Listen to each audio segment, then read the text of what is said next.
जय श्री कृष्णा। राधे राधे भक्तों, आज हम बताएंगे मोक्षदा एकादशी को क्यों मनाई जाती है गीता जयंती। जाने क्या है कहानी। मोक्षदा एकादशी का व्रत करने से मोक्ष की प्राप्ति होती है। इसी दिन गीता जयंती भी मनाई जाती है। आइए आपको गीता जयंती मनाने की वजह बताते हैं कि मोक्षदा एकादशी के दिन गीता जयंती क्यों मनाई जाती है। हिंदू धर्म में मोक्षदा एकादशी का व्रत जगत के पालनहार श्री हरि विष्णु को समर्पित होता है। मार्गशीर्ष मास के शुक्ल पक्ष की एकादशी तिथि को मोक्षदा एकादशी का व्रत रखा जाता है। इस साल गीता जयंती 1 दिसंबर 2025 को पड़ रही है। मोक्षदा एकादशी पर भगवान विष्णु पूजे जाते हैं। साथ ही इस दिन गीता जयंती भी मनाई जाती है। दरअसल मोक्षदा एकादशी पर ही द्वापर युग में महाभारत काल के समय भगवान श्री कृष्ण ने अर्जुन को गीता का उपदेश दिया था। इसलिए मोक्षदा एकादशी पर गीता जयंती मनाई जाती है। पौराणिक कथाओं के अनुसार भगवान श्री कृष्ण ने जिस तिथि पर अर्जुन को गीता का ज्ञान दिया था वो मोक्षदा एकादशी की तिथि थी।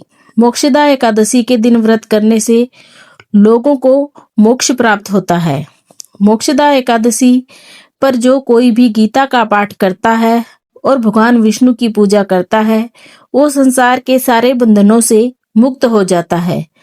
उसे उत्तम फल प्राप्त होता है। ये भी कहा जाता है कि मोक्षदा एकादशी पर गीता पढ़ने वालों के लिए स्वर्ग के रास्ते खुल जाया करते हैं। इस दिन जब भगवान श्री कृष्ण ने अर्जुन को गीता का उपदेश दिया था तो उसे सुनकर सारा संसार ज्ञान के प्रकाश से जगमगाने लगा था। मोक्षदा एकादशी का व्रत जो कोई भी करता है उसके पितरों को मुक्ति मिल जाती है। प्राचीन काल में गोकुल राज्य के राजा विखानस ने अपने पिता को नरक से मुक्ति दिलाने के लिए मोक्षदा एकादशी का व्रत किया था और भगवान विष्णु की आराधना की थी। व्रत के प्रभाव से राजा के पिता को मुक्ति मिल गई थी। दरअसल राजा ने एक सपना देखा था। उसने देखा था कि उसके पिता को नरक में यातनाएं भोगनी पड़ रही है। ये देखकर राजा बहुत विचलित हो उठा। इसके बाद राजा ने पर्वत महात्मा से अपने पिता को मुक्ति दिलाने का उपाय पूछा। इस पर पर्वत महात्मा ने राजा को मोक्षदा एकादशी व्रत और भगवान विष्णु की आराधना करने की सलाह दी। राजा ने वैसा ही किया। इसके प्रभाव से उसके पिता को मुक्ति मिल गई।